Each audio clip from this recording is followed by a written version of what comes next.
దేశంలోని చట్టసభల్లో మహిళా రిజర్వేషన్ 33% మోదీ గారి ప్రభుత్వంలో కేంద్ర ప్రభుత్వం అడుగులు వేస్తున్న సందర్భంగా మేము వైసీపీ తరఫున అందరం స్వాగతిస్తున్నాము. అలాగే జగన్ గారు 5 ఏళ్ల క్రితమే 50% రిజర్వేషన్ ఇచ్చి మహిళా సాధికారత అంటే ఏంటో చూపించారు. ముందు సామాజిక సాధికారత అంటే ఆయన మహిళా సాధికారత, ఆర్థికంగా మహిళలు నిలబడడం, విద్య ఇలా అంతా చేసి సామాజిక సాధికారత అంటే ఏంటో జగన్ గారు మనకి 5 ఏళ్ల క్రితం పక్కా ప్రణాళిక చేసుకుని రూపొందించారు. అట్లా కాకుండా జగన్ గారు ఇంకా సార్వత్రిక సామాన్య ఎన్నికలకి 50% లేడీ రిజర్వేషన్ ఇచ్చి అందరినీ డిప్యూటీ మేయర్లకి 50% రిజర్వేషన్ ఇచ్చారు. ఎక్కడో కాదు, మచిలీపట్నంలో చూడండి, 3 డిప్యూటీ మేయర్లు, 2 మేయర్లు, ఒక ముడా చైర్పర్సన్ అండ్ జడ్పీ చైర్పర్సన్ లేడీస్కే 50% అబౌవ్నే ఇచ్చారు. అలాగే జగన్ గారు మహిళలు ఆర్థికంగా నిలదొక్కాలని అమ్మఒడి, చేయూత, ఆసరా ఇట్లాంటి ఎన్నో ఇచ్చి మహిళలు ఆర్థికంగా నిలదొక్కుంటే తన ఇంటినే కాదు ప్రతి గ్రామాన్ని ఎంతో వెన్ముగ్గా నిలుస్తుందని చెప్పి, ఆదర్శప్రాయంగా ఉంటుందని చెప్పి ఆర్థికంగా నిలబెట్టి ఆయన వాదనలో బాగా ఇచ్చేశారు. అసలు మహిళా సాధికారత అంటే మహిళలకి గౌరవించడం, మహిళల హక్కుల్ని సమానంగా చూడడం అవి చేయాలి. కానీ కొంతమంది వివక్షతో అసమానత్వంతో ఉన్నారు. కానీ జగన్ గారు వచ్చిన తర్వాత మహిళా సాధికారత అంటే సమానంగా పనిచేయటం, పంచుకోవటం అండ్ న్యాయపరమైన ఫ్రీడమ్ ఇవ్వడం, స్వేచ్ఛనిచ్చి మహిళా సాధికారత అంటే ఏంటో చూపించారు. ఇంకా చాలా మంది ఎన్నికల్లోకి వస్తే చాలా మంది హోమ్ మినిస్టర్లుగా Taneti Vanitha, Mekathoti Sucharitha and deputy CM గా వాళ్ళ హోమ్ మినిస్టర్ గా ఇచ్చారు. డిప్యూటీ సీఎం గా పుష్పశ్రీ వాణి గారికి ఆయన ఇచ్చారు. అండ్ ఆయన గెలిచిన దగ్గర నుంచి అంటే 2019 మే 30 నుంచి మహిళా సాధికారత గవర్నమెంట్ గా చేద్దామని చూశారు.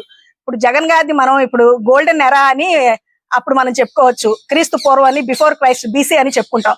అలాగే జగన్ గారికి ముందు, జగన్ గారి తర్వాత అని చెప్పుకోవాల్సి వస్తుంది. ఎందుకంటే ఆయన నడిచిన యుగం ఒక స్వర్ణ యుగంగా మేమైతే పరిగణలోకి తీసుకుంటున్నాము. ఇక జగన్ గారు చెప్పాలంటే చాలా ఉన్నాయి. ఆయన మహిళల్ని ఎలా నిలబెట్టి సమాజంలో చూపించారు అనేది, ఆయన మహిళా పక్షపాతి అని క్లియర్ గా ప్రతి ఒక్కళ్ళు చెప్తున్నారు. మేమే కాదు, మన ఆంధ్రప్రదేశ్ లో ఏ మహిళ ఉన్నా ఆయన ఒక అన్నగా, పిల్లలు ఒక మావయ్యగా కొలుచుకుంటారు. అలా జగన్ గారు మనసులో అందరి స్థానాల్లో నిలబడ్డారు. Thank you. అందరికీ నమస్కారం అండి. ఈరోజు కేంద్ర ప్రభుత్వంలో 33% రిజర్వేషన్ రావడం చాలా స్వాగతించదగ్గ విషయం. దానికి మేము మహిళలందరం చాలా హర్షధ్వానాలు వ్యక్తం చేస్తున్నాం. నేడు వేసిన ఈ అడుగులకి నాడే జగన్మోహన్ రెడ్డి గారి ప్రభుత్వంలోనే, వైఎస్ఆర్ కాంగ్రెస్ ప్రభుత్వంలోనే నాడు అడుగులు పడి ఈ రోజు ఈ తీసుకున్న చట్టసభల్లో మహిళలకి 33% రిజర్వేషన్ కి దేశానికే దిక్చూచిగా నిలిచిన జగన్మోహన్ రెడ్డి గారు మా నాయకుడు అని చెప్పుకోవడానికి మేము చాలా సంతోషిస్తున్నాం, గర్వపడుతున్నాం. ఆకాశంలో సగం ఉన్న మహిళల్లో, ఈ దేశ అభివృద్ధిలో సగం ఉన్న మహిళలు, వారికి సరైన సముచిత స్థానం కల్పించాలని చట్టసభలలో, అలాగే పనులలో, కాంట్రాక్ట్ వర్కుల్లో మహిళా సాధికారత, ముందు మహిళలకి ఆర్థికంగా మహిళలు నిలదొక్కుకోవాలని చెప్పి ముందుకు నడిపించిన నాయకుడు జగన్మోహన్ రెడ్డి గారు. ఈరోజు మాకు చాలా గర్వంగా ఉంది. ఏనాడు 5 సంవత్సరాల క్రితం జగన్మోహన్ రెడ్డి గారు చేసిన పని ఈ రోజు కేంద్ర ప్రభుత్వం చేస్తుంది అని చెప్పి, అఖండ భారతదేశాన్ని ఒక మహిళ ఏలింది. ఈ దేశానికి అంత చరిత్ర ఉంది. మహిళల్ని ఈ రోజును గుర్తించి 33% రిజర్వేషన్ ఇవ్వడం చాలా గొప్ప విషయం. దానికి మహిళలందరం సంతోషిస్తున్నాం. ఒక మహిళ ఇంటిని ఎంత చక్కగా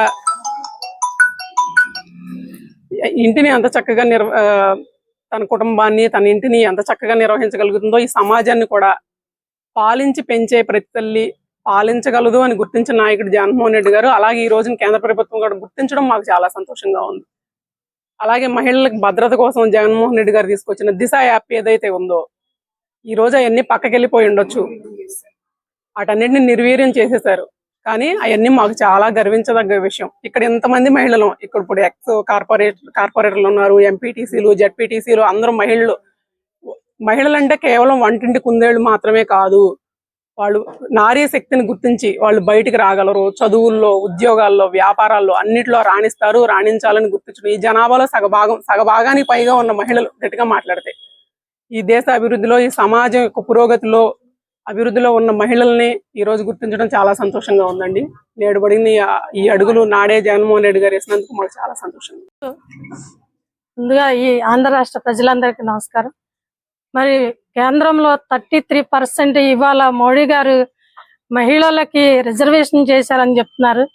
మరి వైఎస్ఆర్ పార్టీ జగన్మోహన్ రెడ్డి గారు అయితే ఎప్పుడో 5 సంవత్సరాల క్రితమే మహిళల్ని ఎంతో గౌరవించి మరి కార్పొరేషన్స్ కానీ జడ్పీటీసీల్లో కానీ అన్ని రంగాల్లో కూడా 50% ఆ రోజు ఇచ్చి ఆయన మహిళల్ని డిప్యూటీ మేయర్లు మరి అసెంబ్లీలో డిప్యూటీ సీఎంల పదవులు కూడా ఇచ్చి ఆయన మమ్మల్ని ఎప్పుడో గౌరవించారు. బీసీ కులాలు, ఎస్సీ ఎస్టీ అందరినీ కూడా సమానంగా గౌరవించి ఆయన మరి సచివాలయాలు ఏర్పాటు చేసి, సచివాలయాలు దిశ యాప్లు ఏర్పాటు చేసి, దిశ పోలీసులు కూడా లేడీస్ ని పెట్టి ఆయన ఎప్పుడో గౌరవించారు. చిన్న పిల్లల దగ్గర నుంచి స్కూల్లో నుంచి స్కూల్ పిల్లలకి మరి వాళ్ళ టాయిలెట్లకు వెళ్తాకి బాత్రూమ్ లేకపోతే వాళ్ళని కూడా అప్పుడు ఆ చిన్న స్థాయి నుంచి పెద్ద వయసు పెద్దవాళ్ళ బామ్మల దాకా అందరిని గౌరవించినటువంటి జగన్మోహన్ రెడ్డి గారి హయాంలో మేము అందరం కూడా లేడీస్ ఇంత ధైర్యంగా బయటికి వచ్చి ఈ రోజు ఇలా మాట్లాడగలుగుతున్నామంటే జగన్ గారు పెట్టినటువంటి చూపించిన బాటలో మేము అందరం నడవటం వల్ల ఇవాళ బయటికి రాగలిగాం. ఒక కుటుంబంలో ఒక మహిళ ఎలాగైతే సమర్థవంతంగా నిర్వహించగలుగుతుందో మరి సమాజంలో కూడా అంతే సమర్థతతో గౌరవంగా వాళ్ళు ఏదైనా చేయగలుగుతారని చెప్పి మా నాయకుడు మమ్మల్ని గుర్తించి జగన్ గారు ఆ రోజు మహిళల్ని గౌరవించి 50% రిజర్వేషన్ ఇచ్చి మమ్మల్ని అందరినీ మేము మొదటగా కార్పొరేషన్ మాది మున్సిపాలిటీ కార్పొరేషన్ అయిన ఫస్ట్ టైంలోనే మేము బీసీలని మేయర్ల పదవులు ఇచ్చి, డిప్యూటీ మేయర్లు ఇచ్చి, మరి జడ్పీటీసీలు ఇచ్చి, అలాగే ముడా చైర్మన్లు ఇచ్చి మమ్మల్ని గౌరవించారు.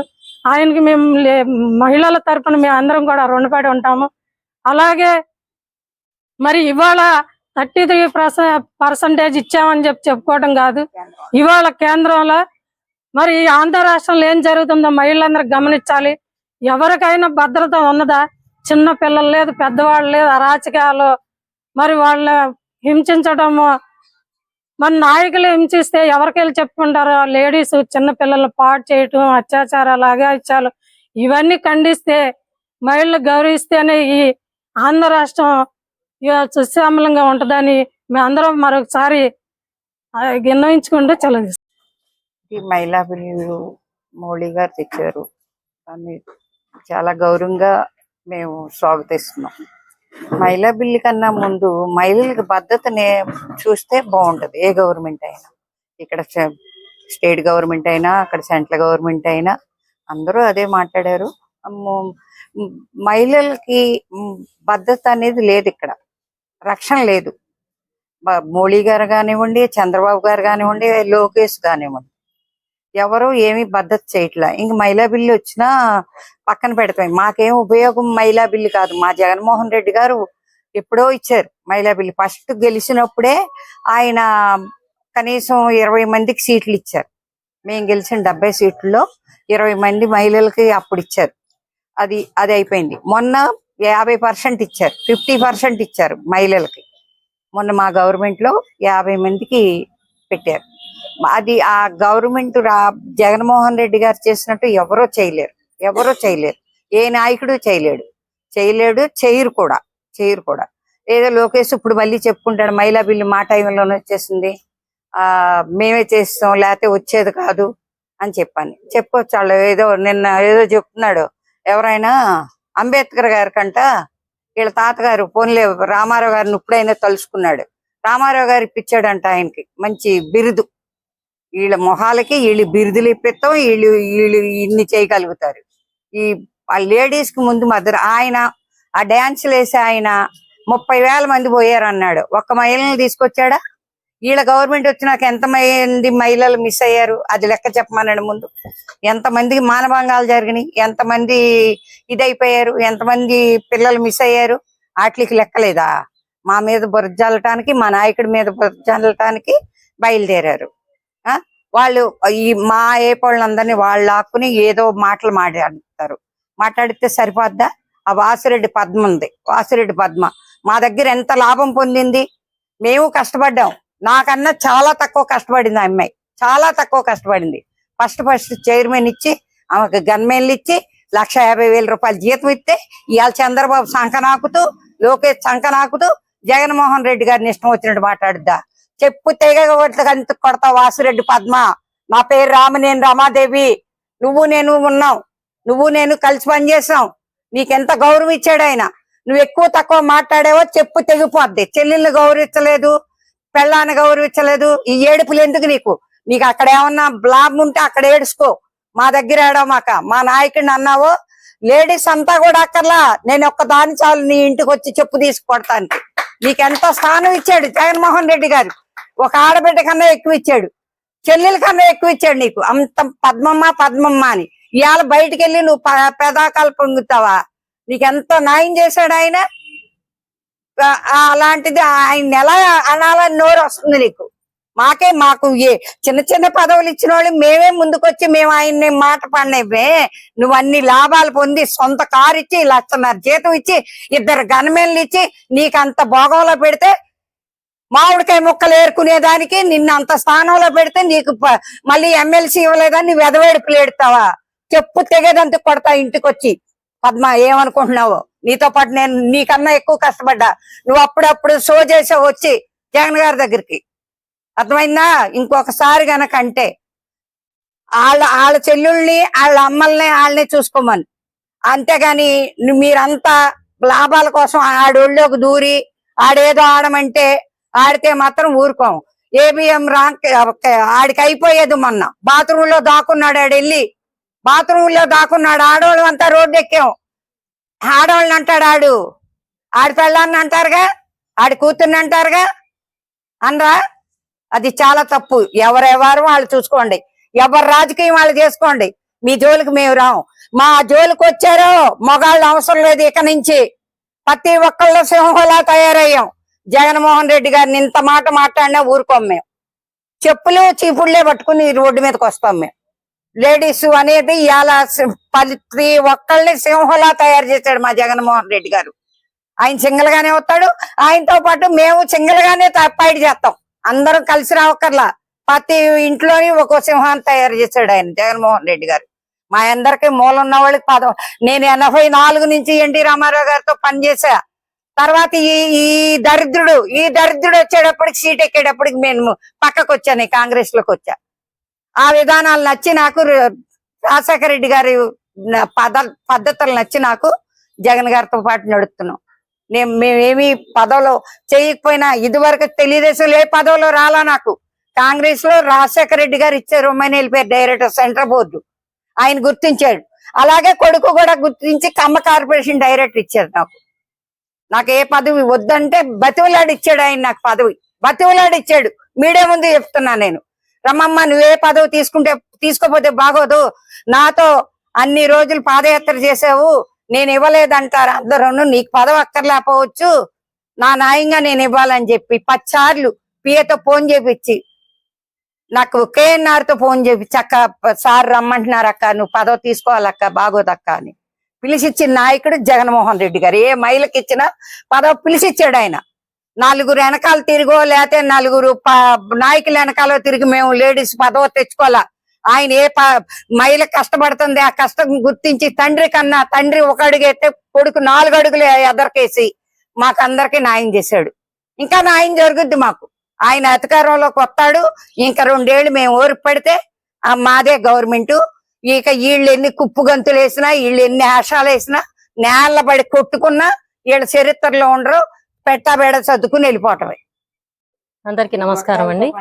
ఈ రోజు ఇక్కడికి వచ్చిన మహిళా మనులందరికీ పేరు పేరున ధన్యవాదాలు తెలియజేసుకుంటూ, ఈ రోజు మనం ముందు బిల్లు గురించి మాట్లాడుకుంటే 33% బిల్లు అంటున్నారు. దానికి క్లారిటీ ఏంటనేది మోదీ గవర్నమెంట్ ఇప్పటి వరకు బిల్లుల్లో కానీ, కనీసం లోక్సభలో కానీ ప్రవేశపెట్టలేదు. ఎందుకని? దాని గురించి మనం ఆలోచించాల్సిన అవసరం ఉంది. ముందు జనగణన అనేది జరగలేదు. లాస్ట్ టైం పెట్టారు, లాస్ట్ టైం గవర్నమెంట్ ఉన్నప్పుడు కూడా పెట్టారు. ఇప్పుడు వీళ్ళు చేసేది ఎందుకంటే కేవలం జనాలని ఓట్ల కోసం వాడుకోవడానికి తప్పితే ఇంకేమీ లేదు. అది ప్రతి ఒక్కళ్ళు సాధారణ మహిళలతో సహా తెలుసుకోవాల్సిన విషయం. ఎందుకంటే ఇప్పుడు రిజర్వేషన్ ఇచ్చేస్తున్న మహిళలకు అన్న మాత్రం రిజర్వేషన్ మొత్తం ఇచ్చినట్టు కాదు. ఇక్కడ ఓబీసీలకి, ముఖ్యంగా ముస్లిం మైనారిటీ మహిళలకి ఏ విధంగా ఆ బిల్లులో స్థానం కల్పించినట్టు ఎక్కడా ఆమోదం ఇవ్వలేదు. అది చెప్పకుండా దాస్తున్నారు. అది ప్రతి మహిళకు తెలియాలి. అది తెలిసినప్పుడే పైనుంచి ఏం జరుగుతుంది అనేది తెలుస్తుంది. జనగణన జరగకుండా మొత్తం పాపులేషన్ మొత్తం ఎంత ఉందో మొత్తం జరగకుండా ఇంత % రిజర్వేషన్ ఇస్తారని ఎలా చెప్తారు?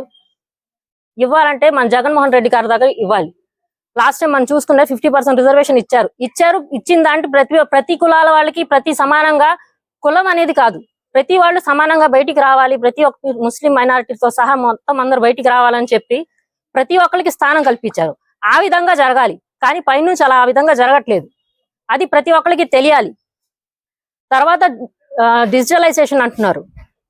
జనగణన జరిగిన తర్వాత దాంట్లో మళ్ళీ ఏం చేస్తారో తెలియదు.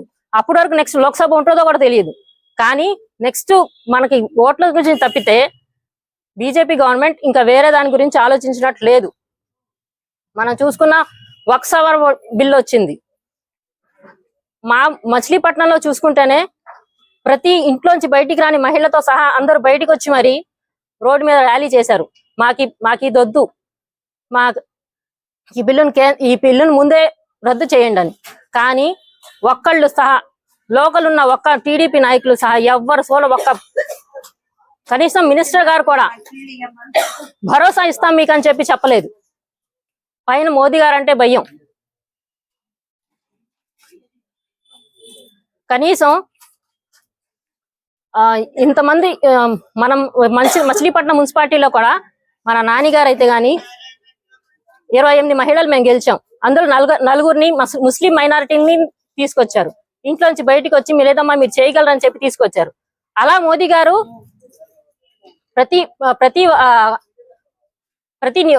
ప్రతి వర్గాల మళ్ళీ దాన్ని కలపలేదు.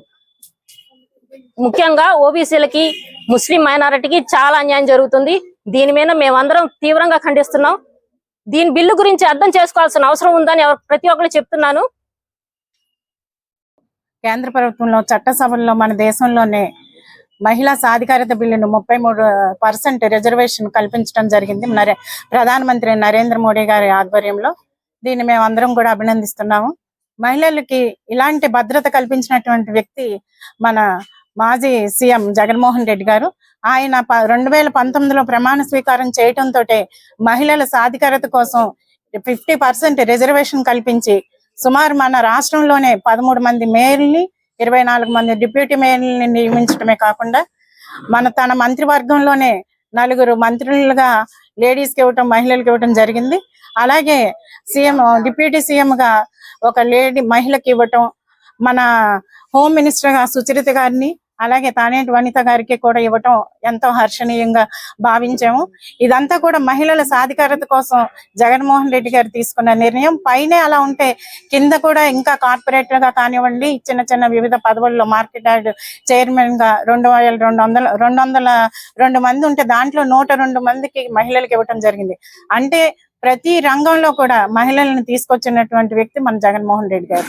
అలాగే ప్రతి ఇంటిలో కూడా ఆ గృహిణి కొంచెం బయటకు వచ్చి తన ఇంటిని ఎలా అయితే సరిదిద్దుకుంటుందో అలా రాష్ట్రాన్ని కూడా సరిదిద్దుకుని వాళ్ళ బాధలు, బాధ్యతలన్నీ కూడా పంచుకుంటే దేశం సుభిక్షంగా ఉంటుందని చెప్పి జగన్మోహన్ రెడ్డి గారు తీసుకున్న నిర్ణయం మన మహిళలందరికీ ఆదర్శప్రాయం. అలాగే ఈ రోజు చూడండి, మన రాష్ట్రం వైపు దేశమే చూసింది దిశ యాప్ను పెట్టడం ద్వారా. కానీ ఈ ప్రభుత్వం వచ్చిన తర్వాత అసలు ఆ దిశనే లేకుండా చేసేసారు. అలాగే సచివాలయం ఉద్యోగస్తుల్లో 2,65,000 మందికి పైగా ఇస్తే దాంట్లో 50% పైగా లేడీ వాళ్ళకి, మహిళలకే దాంట్లో ఉద్యోగాలు వచ్చాయి. అలాగే ఉమెన్ ప్రొటెక్షన్ కింద లేడీస్ ని ఇవ్వటం, అలాగే వార్డులో ఏం జరుగుతున్నా కూడా చిన్నపిల్లలు కానీ ఎక్కడైనా కానీ స్కూల్స్ దగ్గర పోలీసులుగా నియమించబడటం, ఆ పిల్లల్ని సురక్షితంగా ఇంటికి చేర్చడం కూడా మన ప్రభుత్వం చూసేది. ఈ రోజు చూసుకుంటే ఈ ప్రభుత్వంలో ఎవరైనా ప్రశ్నించడానికి ముందు వస్తే, ఏదైనా మహిళలు కానీ వస్తే, అంటే మానవ హక్కు కూడా లేదు, మహిళలు మాట్లాడే స్వతంత్రం కూడా లేదు. మహిళలు చూడండి, మన మెడికల్ కాలేజ్కి వెళ్ళి దాన్ని ప్రైవేటీకరణం చేయొద్దంటే మహిళల మీద కేసులు. అలాగే ఏదైనా మహిళలు మాట్లాడటానికి ముందు వస్తే మహిళల మీద కేసులు. ఎన్ని కేసులు పెట్టుకుంటారు? దేశంలో ఉన్న ప్రజలందరి మీద, మహిళల మీద కూడా ఇలా పక్షపాతంగా చూపిస్తూ మహిళల్ని బయటికి రానివ్వకుండా భయభ్రాంతులు చేస్తున్న ఈ ప్రభుత్వాన్ని చూస్తున్నాం. అంటే ఈ ప్రభుత్వానికి గట్టిగా బుద్ధి చెప్పే రోజులు వచ్చినాయి. అలాగే ప్రజలందరూ కూడా గమనించాలి. ఏంటంటే ఒక నాయకుడుగా ఉండి ఎవరైనా సరే మాట్లాడుతుంటే వాళ్ళ ఇంట్లో వాళ్ళ మీద అసభ్యంగా మాట్లాడటం, అది ఎంతవరకు నిజం? అంటే ఎన్ని రోజులు మీదే ఉండదు కదా రాజకీయం. 5 ఏళ్ల తర్వాత ఎవరికైనా రాజకీయం వస్తుంది. అలాగని మా నాయకుడు మాకు మంచిగా నీతిగా బతకడం నేర్పించారు. పేరు నాని గారు కానివ్వండి, జగన్మోహన్ రెడ్డి గారు కానివ్వండి. ఈ రోజు మేము నీతిగా బతుకుతూ వస్తున్నాం. అలాగే మీలాగా కూడా మీ ఇంటిలో వాళ్ళ మీద మా నాయకులు కూడా ప్రచారం చేసి మాట్లాడితే మీకు ఎలా ఉంటది? ఆడపిల్లల్ని మీరే అంత చిన్న చూపుగా చూస్తున్నారు. మా నాయకులు మాకు అటువంటి రాజకీయాలు నేర్పలేదు. మా నాయకులు ఎవరన్నా కానివ్వండి, ఎంతమంది కూడా నిలబడుతున్నారు. కానీ ఒక ఇంటిలో మహిళని గౌరవించకుండా అసభ్యంగా మాట్లాడటం మాకు నేర్పలేదు. కానీ మీ రాజకీయాలు చూస్తుంటే మహిళల మీద ఎంత అసభ్యంగా మాట్లాడుతున్నారో, మా నాయకులు వాళ్ళ ఇళ్లలో వాళ్ళు కూడా మాట్లాడుతున్నారు. గట్టిగా బుద్ధి చెప్పే రోజు వచ్చింది. మహిళలందరూ కూడా మిమ్మల్ని చూస్తూనే ఉంటున్నారు. కాబట్టి గట్టిగా గుర్తు పెట్టుకోవాలి. ఆడవారు బయటకు వస్తే మేము ఇలా మాట్లాడితే భయపడిపోయి ఇంట్లో ఉంటారనే రాజకీయాలు మానుకోవాలి. మీరు ఎంత తొక్కితే అంత బైక్ లేసే బంతి లాంటి వాళ్ళం అని చెప్పి గుర్తు చేసుకోవాలని చెప్తూ, మహిళా బిల్లు మీద మరి నిన్నటి రోజున జరిగినటువంటి పార్లమెంట్ లో చట్టసభల్లో భద్రత కల్పించడం అనేది మా అందరికి కూడా ఎంతో హర్షదాయకమైనది. మరి ఇలాంటి బిల్లులకి పూర్తి స్థాయిలో మరి అమెండ్మెంట్స్ అన్ని కూడాను పూర్తి స్థాయిలో జరగాలని, ఆ విధంగా జరిగితే మేము అందరం కూడాను ఎంతో గర్వించి ఈ మంచి పని చేసినందుకు మేము మా నాయకులు అధినాయకులు కూడా జగన్మోహన్ రెడ్డి గారు ఇలాంటివి ఎప్పటి నుంచో చేశారు. ఆయన పార్టీ పెట్టిన దగ్గర నుంచి కూడాను ఈ బిల్లులతో సంబంధం లేకుండానే 33% పైగా అన్నిటిలోనూ ఎలక్టెడ్ గాని, నామినేటెడ్ గాని అన్నిటిలో కూడా ఆయన గవర్నమెంట్ లో మరి పదవులు ఇవ్వటం జరిగింది. అలాగే ఎలక్షన్ లో ప్రయారిటీలు ఇవ్వటం జరిగింది. పూర్తి స్థాయిలో ఆయన్ని మహిళల్ని ఎప్పుడు గౌరవిస్తారు. అలాగే ఆయన మన రాష్ట్ర అభివృద్ధిలో ఆయన ప్రతిపక్షంలో ఉన్నప్పుడు కూడా ప్రతి దానికి కూడాను ముందుండి ఆయన సలహాలు సూచనలు ఇవ్వటం, నిజంగా మంచి జరిగితే దాన్ని హర్షించడం కూడా ఆయన చేసే విధానం మనకందరికి తెలుసు. అలాగే మరి ఇప్పుడు ఆయన దిశ యాక్ట్ తీసుకొచ్చి మహిళలను రక్షిస్తే, ఇప్పుడున్న ప్రభుత్వంలో పరిషత్ చైర్మన్లను కూడా వాళ్ళకి రక్షణ లేకుండా వాళ్ళ మీద తిరుగుబాటు జరుగుతున్నా కూడా పట్టించుకోని పరిస్థితిలో ఇప్పుడున్న ప్రభుత్వం చేస్తుంది.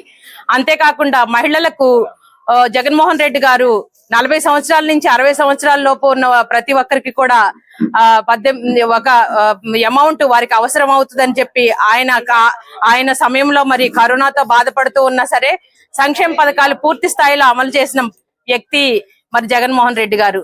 ఆయన మహిళా పక్షపాతిగా ఇలాంటి ఎప్పుడో చేశారని చెప్పి మనం ఈ రోజు మాట్లాడుకునే అవకాశం ఉంది.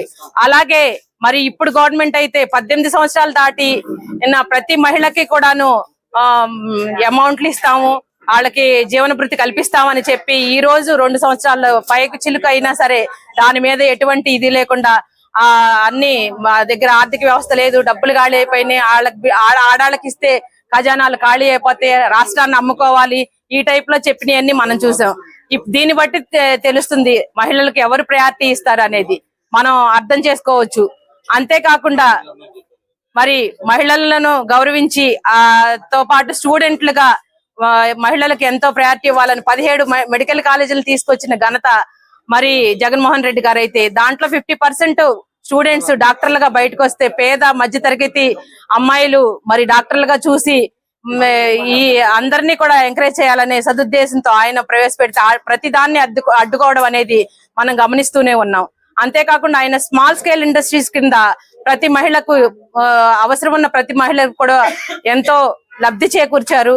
వారికి అవసరమైన రుణ సదుపాయాన్ని కల్పించి మహిళా అభ్యుదయానికి, మహిళా సాధికారతకి కృషి చేసిన ఏకైక వ్యక్తి జగన్మోహన్ రెడ్డి గారని మనం గుర్తు చేసుకోవాలి. అలాగే ఇలాంటి బిల్స్ కి ఎప్పుడు ఆయన మద్దతుగా ఉంటారు. మేమందరం కూడా సంతోషం తెలియజేస్తున్నాం. కాకపోతే ప్రతిదీ పూర్తి స్థాయిలో అయ్యేటట్టు చూడాలి. ఎలక్షన్స్ కోసము ఓటర్ల కోసం ఇలాంటివి కాకుండా నిష్పక్షపాతంగా చేయాలని మహిళలందరూ కోరుకుంటున్నాం. ఓకేనా? అందరికీ నమస్కారం. దాదాపు స్వాతంత్రం వచ్చి 80 సంవత్సరాలు దరిదాపులా పూర్తయింది. 80 సంవత్సరాల నుండి మహిళలు ఎప్పటికప్పుడు ఎలక్షన్లప్పుడు మహిళా బిల్లు అని బయటికి తీసుకొస్తున్నారు, కానీ దాన్ని ఆచరించింది లేదు. ఆ రోజు మన్మోహన్ సింగ్ గారు పెట్టారు బిల్లు, సోనియా గాంధీ గారు ఆధ్వర్యంలో జరిగింది, ఇందిరాగాంధీ గారి దగ్గర నుండి పోరాడుతూనే ఉన్నారు. తర్వాత ఎన్టీ రామారావు గారు వచ్చిన తర్వాత కూడా 33% రిజర్వేషన్ అని ఆయన కూడా అడిగారు. ఎవరి కాళ్ళు ఎలక్షన్లు వచ్చినప్పుడు మాట్లాడుతున్నారు. కానీ అలా జగన్మోహన్ రెడ్డి గారు వచ్చిన తర్వాత 2014లో అయితే ఏమి, 19 అయితే ఏమి, 24 అయితేనేమి ఆయన అత్యధిక మహిళలకి ప్రాధాన్యత ఇచ్చి అత్యధికంగా 50 సీట్లు పైచిలకు ఇచ్చిన నేపథ్యం మనందరికీ తెలిసిందే. అలాగే స్థానిక సంస్థల్లో కూడా 50% రిజర్వేషన్, అసలు రిజర్వేషన్ తో సంబంధం లేకుండా 50% మహిళలకి అత్యధిక ప్రాధాన్యత ఇచ్చారు. బడుగు బలహీన వర్గాలకి ఎంతో మందికి మహిళల్ని తీసుకొచ్చి కడు పేదవారటువంటి వాళ్ళని కూడా చైతన్యవంతులు చేసి, ఉదాహరణకి అరకు ఎమ్మెల్యే గారు అవనండి, పార్వతీపురం అవనండి, అలాగే నందిగం సురేష్ గారు కానీ వాళ్ళ ఆర్థిక స్థితిగతులు ఎలా ఉన్నా కూడా నేనున్నాను అని తీసుకొచ్చి అంతా భరోసా కల్పించి అన్ని ఆయనే వెనక ఉండి అత్యధికంగా మహిళలందరూ ఇలా ఉత్సాహవంతులుగా ఉండాలి అని ఉదాహరణగా మచ్చుకి వాళ్ళని తీసుకొచ్చి ఆయన ఒక లీడర్స్ గా గుర్తించి చైతన్యవంతులు చేశారు. అలాగే ఈ రోజు మోడీ గారు పార్లమెంట్ లో చేసిన బిల్లుకి జగన్మోహన్ రెడ్డి గారి ఆధ్వర్యంలో మా మహిళలు అందరం కలిపి స్వాగతిస్తున్నాం.